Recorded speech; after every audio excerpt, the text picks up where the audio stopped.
Welcome back to my channel. Today we'll be discussing Anti-Platonic by Yupopo Orishima. Before we get started, there will be spoilers, so if you don't want to be spoiled in this manga, go ahead and click off now. No worries, I'll catch you next time. For those of you left behind, let's go over some content warnings. There may be references to cheating, jealousy, slut-shaming, death, illness, sexual assault, violence, blood, prejudice, and a romantic relationship between an adult and a minor, as it appears in the manga. Now, if that's okay with you, let's go and get started.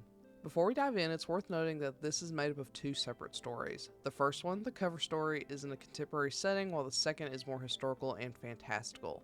The second one also has no sex, so if you're looking for a literal bang for your buck, please note that all banging takes place in the first story, while the second has none. That said, I like them equally, smut be damned, but we'll get into all that in a second. Until then, let's start with the synopsis. The synopsis is for the cover story Anti-Platonic.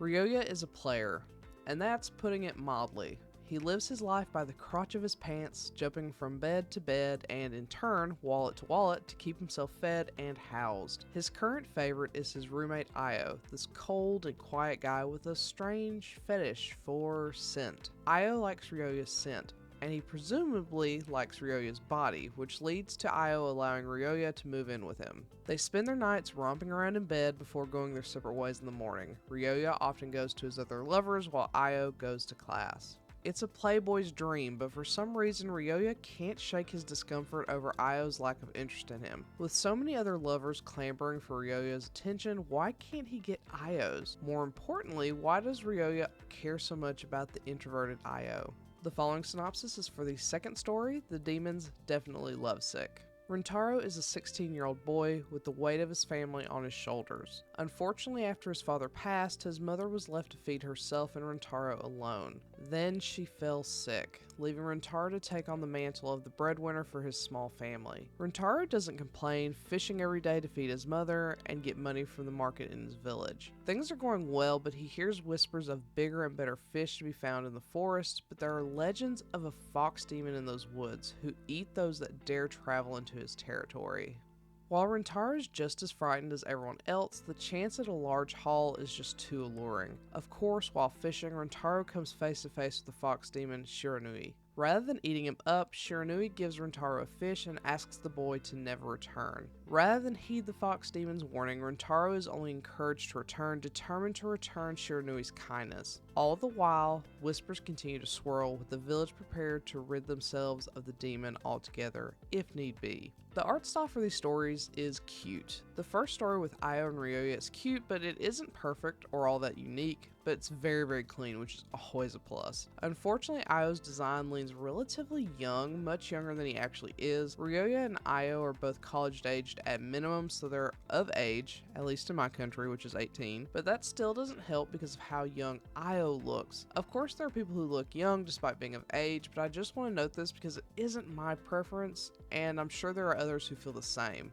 Io is the most mature of the pair, but just know he looks fairly young compared to the other characters. However, where the first story really shines is in the setup. I love the playboy who gets played trope, but it's done in a rather unique and refreshing way here. Io is the very introverted and somewhat nerdy type, but he's cool, calm, and collected alongside it. He really directs every interaction despite how forward and playful Ryoya is. While Ryoya does dominate the relationship in the bedroom for the most part, Io rules the platonic side of the relationship. I love that Io takes a more childish route to pushing Ryoya into admitting his feelings by roping in his brother as a fake paramour. It's fun that the cool character drops a bit into being childish and luring his partner by playing as a playboy himself.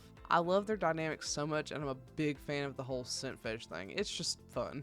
More importantly, I love Ryoya. Usually the playboy is an asshole through and through, and we see it all displayed in perfect clarity. While Ryoya is still that asshole playboy type, and we see him with other people, it's clear where his heart and head are. Not to mention, he's just absolutely hilarious, which goes a long way. The comedy in this is great. I wouldn't say it had me laughing out loud, but it pulled a giggle out of me. Ryoya is such a goofball, it's hard to imagine him as a suave playboy type, but Io just does that to him, making the relationship so much better.